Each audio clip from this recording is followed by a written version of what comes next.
இதற்கும் வணக்கம். Welcome to my channel. நம்ம சேனல்ல ரியல் எஸ்டேட் சம்பந்தப்பட்ட நிறைய விஷயங்கள் பேசிக்கிட்டு இருக்கோம். அந்த வகையில இன்னைக்கு நம்ம பார்க்க போற வீடியோ எதை பத்தி பாத்தீங்கன்னா 4 types ஆஃப் கஸ்டமர்ஸ் இருக்காங்க. ஸோ அவங்களை பத்தி தான் நம்ம பார்க்க போறோம். வாங்க வீடியோக்குள்ள போறோம். ஸோ 4 டைப் ஆஃப் கஸ்டமர்ஸ் தான் இருக்காங்க அப்படின்னு நான் சொன்னேன் இல்லையா. ஸோ கஸ்டமர்ஸ் அப்படின்றது போது அவங்களுக்கு எதை பேஸ் பண்ணி பர்ச்சேஸ் பண்றாங்க அப்படின்றத வச்சுதான் நாம இந்த கஸ்டமர் டைப்ஸையே பிரிக்கும். ஸோ 4 விதமாக தான் பாத்தீங்கன்னா மேக்சிமம் எல்லா கஸ்டமருமே பாத்தீங்கன்னா எனி ப்ராடக்ட் பர்ச்சேஸ் பண்ணிட்டு இருக்காங்க. ஸோ ரியல் எஸ்டேட்டும் பாத்தீங்கன்னா அதுக்கு எக்ஸப்ஷன் கேசஸ் கிடையாது. ஸோ இங்கேயும் ரியல் எஸ்டேட் பிசினஸ்லயும் பாத்தீங்கன்னா ஒரு கஸ்டமருமே பர்ச்சேஸ் பண்ற விதம் பாத்தீங்கன்னா எனி ப்ராடக்ட் பர்ச்சேஸ் பண்ற சேம் டைப் தான் இருக்கு அப்படின்றது தான் பாத்தீங்கன்னா எல்லா ஜாமான்களுமே சொல்றது. ஸோ அப்படின்னும் போது என்ன டைப்ல நான் கஸ்டமர்ஸ் பர்ச்சேஸ் பண்ணிட்டு இருக்காங்க அப்படின்றத நம்ம ஒன்னா பார்க்கலாம். So first type of customers பாத்தீங்கன்னா எதை பேஸ் பண்ணி பர்ச்சேஸ் பண்ணுவாங்க அப்படின்னா அவங்க பிரைஸ் பேஸ்ட் கஸ்டமர்னு சொல்லுவோம். ஸோ பிரைஸை பேஸ் பண்ணினா அவங்களோட பர்ச்சேஸே இருக்க போது. ஸோ நீங்க best of the best product வச்சிருந்தாலும் சரி, இல்ல best of the best location வச்சிருந்தாலும் சரி, அவங்க நம்ம கிட்ட கேட்கக்கூடிய ஃபர்ஸ்ட் கேள்வி என்னன்னு பாத்தீங்கன்னா உங்களோட பிரைஸ் சொல்லுங்க, உங்களோட ஸ்கொயர் ஃபீட் ரேட் சொல்லுங்க, என்ன சைஸ்ல என்ன சைஸ், அந்த விஷயங்கள் எதுவுமே பேசாம என்ன சைஸ், என்ன லொகேஷன், என்ன மாதிரியான ப்ராடக்ட் எதுவுமே கேட்காம டேரக்டா பிரைஸ் வந்துருவாங்க. ஸோ அந்த மாதிரி கஸ்டமர்ஸ் நீங்க பார்த்துருப்பீங்க நான் கண்டிப்பா நம்புறேன். ஏன்னா இன்னைக்கு ரியல் எஸ்டேட் பிசினஸ்ல நாம எந்த மாதிரியான ப்ராடக்ட் பண்றோம் அப்படின்றது கேட்கறதுக்கு முன்னாடியே உங்களோட பிரைஸ் என்ன, ஸ்கொயர் ஃபீட் ரேட் என்ன அப்படின்னு கேட்கக்கூடிய கஸ்டமர்ஸ் தான் நிறைய பேர். So first type of customer பாத்தீங்கன்னா பிரைஸ் பேஸ்ட் கஸ்டமர். ஸோ அவங்க வந்த உடனே டேரக்டா அவங்க பிசினஸ்குள்ள என்டர் ஆகும் போதே அவங்க கேட்கக்கூடிய முதல் கேள்வி எது சம்பந்தமா இருக்கும் பாத்தீங்கன்னா பிரைஸ் பேஸ் பண்ணி தான் இருக்கும். ஸோ இந்த மாதிரி கஸ்டமர்ஸ் பாத்தீங்கன்னா நீங்க சேல்ஸ்ல இருக்கும் போது வந்தாங்கன்னா அவங்கள நீங்க எப்படி ஹேண்டில் பண்ணுவீங்க? ஸோ ரொம்பவே கஷ்டமா இருக்கும். ஏன்னா எடுத்த உடனே ப்ரைஸ் போது நீங்க என்ன ரேட்டு போட்டுருந்தாலுமே அதை என்ன பண்ணுவாங்கன்னா குறைக்கலாமா தான் பார்ப்பாங்க. ஸோ அவங்க கிட்ட நம்ம எப்படி பேசணும், அவங்க கிட்ட நம்ம என்னென்ன இன்ஃபர்மேஷன் சொன்னா அது நமக்கு சேல்ஸ் இன்க்ரீஸ் ஆகணும். பார்த்தீங்கன்னா இந்த மாதிரியான கஸ்டமர்ஸ் கிட்ட நீங்க எவ்வளவுதான் ப்ராடக்ட் பத்தி சொன்னாலுமே இவங்க கடைசியா நிக்க போயிடும் பார்த்தீங்கன்னா பிரைசிங் பேஸ் பண்ணி தான் நிக்க போறாங்க. ஸோ உங்களால பிரைசிங்ல ஏதாவது பார்த்தீங்கன்னா நெகோஷியேட் பண்ண முடியும். அந்த மாதிரியான விஷயங்கள்னா இந்த கஸ்டமரை நீங்க என்ன பண்ணலாம்னா சேல்ஸ் க்ளோஸ் பண்ணலாம். இல்ல நீங்க ஃபிக்ஸட் பிரைஸ்ல பிரைசிங் பண்ணிட்டு இருக்கீங்கன்னா இந்த கஸ்டமர்ஸ் நம்ம என்ன பண்ண முடியாதுன்னா கண்டிப்பா நம்மளால சேல்ஸ் க்ளோஸ் பண்ண முடியாது. So number 1 type of customer எதை பேஸ் பண்ணி வாங்குவோம் அப்படின்னா பிரைஸ் பேஸ் பண்ணி தான் வாங்குறாங்க. ஸோ இவங்க நாம பிரைஸ் பேஸ்ட் கஸ்டமர்னு சொல்றோம். செகண்ட் டைப் என்னன்னு பாத்தீங்கன்னா கஸ்டமர்ஸ் எல்லாருமே பாத்தீங்கன்னா ப்ராடக்ட் பேஸ்ட் வாங்குவாங்க. ஸோ ஒரு ப்ராடக்ட் பேஸ் வாங்குவாங்க. ஸோ ஃபார் எக்ஸாம்பிள் அவங்க பிரைஸ் முக்கியம் இல்லை, ஆனா எனக்கு இந்த பொருள் தான் வேணும் அப்படின்னு பொருள் தான் வேணும்னு சொல்லிட்டு வாங்கக்கூடிய கஸ்டமர்ஸ் நிறைய பேர் இருப்பாங்க இல்லையா. இப்போ நாமளே பார்த்தீங்கன்னா நாம ஒரு கன்சியூமர் தான், நாமும் நிறைய விஷயங்கள் வாங்கிட்டு இருக்கோம். டே பை டே நம்ம என்ன பண்றோம்னா நிறைய ப்ராடக்ட்ஸ் நம்ம வாங்கிட்டு இருக்கோம். ஸோ அதனால ஒரு சில ப்ராடக்ட்லாம் பார்த்தீங்கன்னா பிரைஸ் பேஸ் பண்ணியே கிடையாது, நம்ம என்ன பண்ணுவோம் அந்த ப்ராடக்ட் பேஸ் பண்ணி தான் இருப்போம். ஃபார் எக்ஸாம்பிள் ஈஸியாக குயின் அப்படின்னு பார்த்தீங்கன்னா இப்போ வெஜிடபிள் பிரைசிங் நீங்க பார்த்தீங்கன்னா நிறைய இருந்தாலுமே நம்ம என்ன பண்ணுவோம்னா அதை நம்ம வாங்குவோம். ஸோ எவ்வளவுதான் அது அதிகமானாலுமே நம்ம என்ன பண்ணுவோம் வாங்குவோம். பிகாஸ் அது ரொம்ப எசென்ஷியலான திங். ஸோ அங்க பிரைசிங் பார்க்க மாட்டோம். அங்க நமக்கு என்ன வேணும் அந்த ப்ராடக்ட் தான் வேணும். ஸோ கண்டிப்பா இது புரிஞ்சுக்கணும்னு நினைக்கிறேன். So second type of customer பார்த்தீங்கன்னா product based customer. So real எஸ்டேட்ல இந்த மாதிரியான கஸ்டமர்ஸ் வந்தாங்கன்னா ரொம்ப ஈஸியா நம்ம என்ன பண்ணலாம்னா அவங்க கிட்ட ப்ராடக்ட் பத்தி எக்ஸ்பிளைன் பண்ணலாம். பிகாஸ் அவங்க இந்த ப்ராடக்ட் தான் வேணும் அப்படின்னு சொல்லிட்டு நம்ம கிட்ட வராங்க. எக்ஸாம்பிள் அவங்க இதா பார்க்க வந்துருக்கலாம், இந்த அபார்ட்மெண்ட் வாங்க வந்திருக்கலாம், இந்த லேண்ட் வாங்க வந்திருக்கலாம், இந்த ஃபார்ம் லேண்ட் வாங்க வந்திருக்கலாம். ஏதோ ஒரு ப்ராடக்ட் பேஸ் பண்ணி தான் வராங்க அப்படின்னும் போது அவங்க கிட்ட அந்த ப்ராடக்ட் நம்ம ஈஸியா பிரசன்ட் பண்ணி அவங்க கிட்ட என்ன பண்ணிடலாம், ஈஸியா நம்ம சேல்ஸ் கன்வெர்ட் பண்ணிடலாம். So second type of customer யாரு, ப்ராடக்ட் பேஸ் பண்ண கஸ்டமர். ஸோ தேர்ட் கஸ்டமர் எந்த பேஸ் பண்ணி வாங்குவாங்க அப்படின்னு பார்த்தீங்கன்னா பிராண்ட் பேஸ் பண்ணி வாங்கக்கூடிய கஸ்டமர்ஸ் தான் இந்த third type. So brand base பண்ணும்போது 2 விதமான பிராண்டிங் நான் சொல்லுவேன். அதில் ஒன்று பார்த்தீங்கன்னா கம்பெனி ஆஸ் அ பிராண்ட், ஒரு நிறுவனமா அவங்க வாங்குவாங்க. ரெண்டாவது பர்சனல் பிராண்ட், அந்த கம்பெனியில இந்த அந்த தனிநபர் கூட என்ன பண்ணாம ஒரு பர்சனல் பிராண்டா கிரியேட் பண்ணி அவங்க கிட்ட என்ன பண்ணுவாங்கன்னா வாங்குவாங்க. ஸோ அவங்க கம்பெனியா தான் இருக்கணும்னு அவசியம் கிடையாதுன்னா ஒரு இண்டிவிஜுவல் பர்சன் கிட்ட கூட என்ன பண்ணுவாங்க தொடர்ந்து ப்ராடக்ட்ஸ் வாங்கிட்டே இருப்பாங்க, தொடர்ந்து லேண்ட் வாங்கிட்டே இருப்பாங்க, தொடர்ந்து வீடு வாங்கிட்டே இருப்பாங்க. ஸோ கண்டிப்பா நீங்க அந்த மாதிரி கஸ்டமர் இந்த பிசினஸ் நீங்க பார்த்துருப்பீங்கன்னு நினைக்கிறேன். இண்டிவிஜுவல் ஏஜென்டா இருப்பாரு, ஒரு சோலோ ஏஜென்டா இருப்பாரு. அவர்கிட்ட நிறைய கஸ்டமர்ஸ் இருப்பாங்க.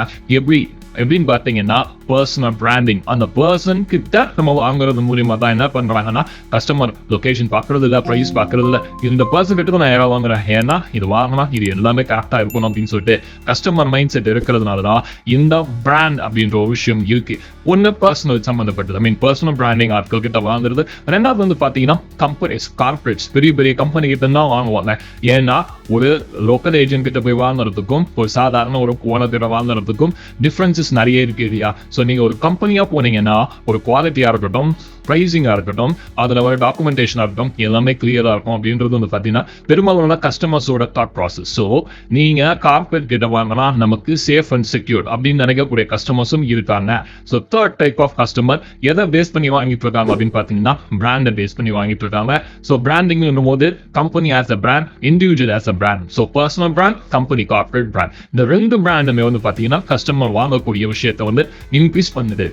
ஃபோர்த் டைப் ஆஃப் கஸ்டமர் யாருன்னு பார்த்தீங்கன்னா அவங்க பர்ச்சேஸ் பண்றது எதை பேஸ் பண்ணினா ஃபீலிங் பேஸ் பண்ணி, அதாவது ப்ரைட் பேஸ் பண்ணி இந்த ப்ராடக்ட் வாங்கினா எனக்கு என்ன கிடைக்கும், what's in it for me, as a ஸ்டேட்டஸாக வந்துட்டு, ஆஸ் அ பர்சனாக வந்துட்டு, ஆஸ் அ இமேஜாக வந்துட்டு எனக்கு இது ஒரு டெவலப்மெண்ட் கொடுக்கும், இது எனக்கு வேற எந்தெந்த வகையில் யூஸ் ஆகும் அப்படின்னு பார்க்குற கஸ்டமர் தான் இந்த ஃபோர்த் டைப். இந்த ஃபோர்த் டைப் ஆஃப் கஸ்டமர்ஸ் பார்த்தீங்கன்னா மேக்ஸிமம் வந்து கொஞ்சம் லக்ஸூரியஸ் செக்மெண்ட்ல வந்து நிறைய நீங்கள் பார்க்கலாம். சொல்லி லக்ஸூரி செக்மெண்ட் ஆஃப் பிஸ்னஸ் நீங்கள் பண்ணிட்டு இருந்தீங்கன்னா கண்டிப்பாக வந்து பார்த்தீங்கன்னா அவங்க ப்ரைஸ் முக்கியம் இல்லை, ப்ராடக்ட் முக்கியம் இல்லை, பிராண்டிங் கூட முக்கியம் இல்லை, ஆனால் ப்ரைட் ரொம்ப முக்கியம். இது வாங்கினா என் ஸ்டேட்டஸ் டெவலப் ஆகுமா, இது வாங்கினா சொசைட்டியில் என்னோட அந்தஸ்து உயருமா, இது வாங்கினா நான் வந்துட்டு அடுத்த லெவலுக்கு போகலாம் ஃபினான்ஷியலா. ஃபார் எக்ஸாம்பிள் நான் சொல்றீங்களா, இப்போ நீங்கள் சென்னையில் இருக்கீங்க அப்படின்னா நீங்கள் போட் கிளப்ல வீடு வாங்குறது அப்படின்றது it's again a pride thing. Feeling base பண்ணி வாங்குறது, போயஸ் கார்டன்ல வாங்குறது ஒரு ஃபீலிங் பேஸ் பண்ணி வாங்குறது, பெசன் நகர்ல வாங்குறது ஒரு ஃபீலிங் பேஸ் பண்ணி வாங்குறது.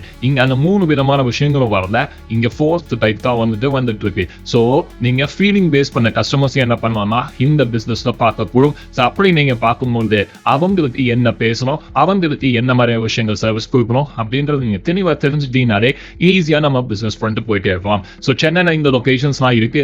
இதே மாதிரி ஒவ்வொரு சிட்டிக்கு பக்கத்துலயுமே வந்து பாத்தீங்கன்னா அந்த பாஷ் ஏரியான்னு சொல்லுவாங்க இல்லையா, அந்த மாதிரியான ஏரியா இருக்கிற கஸ்டமர்ஸ் வந்து பாத்தீங்கன்னா ஃபீலிங் பேஸ் பண்ணி தான் வாங்கிட்டு இருக்காங்க. அதாவது ப்ரைடு, பெருமை, நான் இதை வாங்குறதுனால எனக்கு என்ன பெருமை. ஸோ யோசிச்சு பாருங்க, உங்களுக்கு போயஸ் கார்டனும் போட் கிளப்பும் தெரிஞ்சிருக்கு அப்படின்னா சென்னையில் இது வாங்கக்கூடிய அத்தனை கஸ்டமர்மே ஃபீலிங் பேஸ் பண்ணி தானே வாங்கிட்டு இருக்காங்க. ஸோ அந்த ஃபீலிங் அதை வாங்கினாங்கன்னா அது ஒரு ப்ரைட், அது வாங்கினாங்கன்னா ஒரு கௌரவம். ஸோ இது எல்லாமே இருக்க போய் தான் அந்த இடத்துல வந்து பார்த்தீங்கன்னா இன்னைக்கு ரேட் எல்லாம் வந்து அந்த லெவலில் இருந்தாலுமே இன்னைக்கு ப்ராப்பர்ட்டிஸ் கிடைக்கிறது கிடையாது. ஏன்னா அங்க ஒரு பீஸ் ஆஃப் லேண்ட் நம்ம வச்சிருந்தோம் அப்படின்னா அது நம்ம இமேஜ்க்கு வந்துட்டு வேற லெவலில் வந்துட்டு ஒரு இமேஜ் கொடுக்கும், புரியுதுங்களா? ஸோ அப்படின்னும் போது நீங்க இந்த ஃபோர்த் டைப் ஆஃப் கஸ்டமரை மீட் பண்ணும்போது கரெக்டான விஷயத்தை கரெக்டாக பிச் பண்ணீங்க அப்படின்னா ஈஸியா நம்ம என்ன பண்ணிடலாம்னா போய்கிட்டே இருக்கலாம். ஸோ இந்த மாதிரி இடத்துல ஐஃபையான ஒரு HNI கஸ்டமர் நீங்க ஹேண்டில் பண்றீங்கன்னா அங்க வந்து நீங்க ப்ரைஸையோ ப்ராடக்டையோ இல்லை பிராண்டை பத்தி தான் பேசல, என்ன கிடைக்கும், என்ன ப்ரைட், என்ன கௌரவம், என்ன மாதிரி நம்ம வாழ்க்கையில் அடுத்த லெவலில் நம்ம இது கொண்டு போவோம் அப்படின்ற ஒரு விஷயத்த நீங்க சொன்னாலே போதுங்க, அடுத்த லெவலில் உங்களுக்கு சேல்ஸ் வந்துட்டு நிறைய வந்துகிட்டே இருக்கும். ஸோ எதை பேஸ் பண்ணி கஸ்டமர்ஸ் வாங்கி போயிட்டாங்க அப்படின்றது உங்களுக்கு ஒரு சூப்பரான ஐடியா அது இல்லையா? So four type of customers தான் இருக்குன்னு. ஸோ அவங்க எதை பேஸ் பண்ணி வாங்குறாங்க அதை பொறுத்து அவங்க என்ன பண்ணுறாங்கன்னா எந்த டைப்ல வந்து வராங்க. ஸோ நான் மறுபடியும் ரிப்பீட்டடாக சொல்றேன். ஸோ நம்பர் 1 பார்த்தீங்கன்னா ப்ரைஸ் பேஸ் கஸ்டமர். இவங்களோட ஃபுல் நோக்கம் என்னன்னா ப்ரைஸ் தான், வேற எதுவுமே கிடையாது. செகண்ட் வந்து பார்த்தீங்கன்னா ப்ராடக்ட் பேஸ். அவங்களுக்கு என்ன ப்ராடக்ட் வேணும்ன்றது தெளிவாக தெரியும். ஸோ அவங்க ப்ரைஸ் கொஞ்சம் கூடனாலும் குறைஞ்சாலும் என்ன பண்ணுவாங்க, அந்த ப்ராடக்டை பர்ச்சேஸ் பண்ணுவாங்க. தேர்ட் டைப் ஆஃப் கஸ்டமர் யாருன்னு பார்த்தீங்க அப்படின்னா பிராண்ட் பேஸ் பண்ண கஸ்டமர். ஸோ இந்த கம்பெனி ஒரு ப்ராடக்ட் பண்ணுவாங்கன்னா நான் கண்டிப்பாக பர்ச்சேஸ் பண்ணுவேன். இந்த பர்சன் ஒரு ப்ராஜெக்ட் கொண்டு வரமா நான் என்ன பண்ணுவேன், கண்டிப்பாக பர்ச்சேஸ் பண்ணுவேன் அப்படின்னு சொல்லிட்டு corporate brand and individual as a brand. So personal brand இந்த ரெண்டுத்தையும் வந்து பார்த்தீங்கன்னா பிராண்டிங் தான் வாங்கக்கூடிய customers third type of customer. Fourth type பார்த்தீங்கன்னா ப்ரைட், ஃபீலிங், எனக்கு இந்த ப்ராப்பர்ட்டி வாங்கினா என் கௌரவம் இன்னும் கொஞ்சம் இன்க்ரீஸ் ஆகுமா, என் இமேஜ் இன்னும் கொஞ்சம் சொசைட்டியில் அதிகப்படுத்த முடியுமா அப்படின்னு பார்க்கக்கூடிய கஸ்டமர் தான் இந்த 4வது வகை. ஸோ இந்த 4 வகையான கஸ்டமருமே என்ன பண்ணலாம்னா, நீங்க ரியல் எஸ்டேட் ஃபீல்டில் இருக்கீங்க அப்படின்னா ஒரு லாங் ரன்ல இருந்தீங்கன்னா எல்லா டைப் கஸ்டமரையும் நீங்க என்ன பண்ணிருப்பீங்கன்னா மீட் பண்ணிட்டு தான் வந்திருப்பீங்க. ஸோ அப்படி மீட் பண்ணிருக்கும் போதே அவங்க கிட்ட நடந்த சுவாரஸ்யமான விஷயங்கள் ஏதாவது இருந்துச்சுன்னா நீங்க கமெண்ட் பாக்ஸ்ல சொல்லுங்க. ஸோ அது எனக்கு ஒரு என்ன சொல்றது, ஒரு இன்ஸ்பைரிங்காகவும் இருக்கிறதுக்கான வாய்ப்புகள் இருக்கு இல்லையா? ஸோ நீங்க அதான் பண்ணுங்க. ஸோ இந்த 4 டைப் ஆஃப் கஸ்டமர் மறந்துடாதீங்க. நீங்க எந்த லொகேஷன்ல எந்த ப்ராஜெக்ட் பண்ணிட்டு இருந்தாலுமே இந்த 4 விதமாக தான் கஸ்டமர்ஸ் வருவாங்க.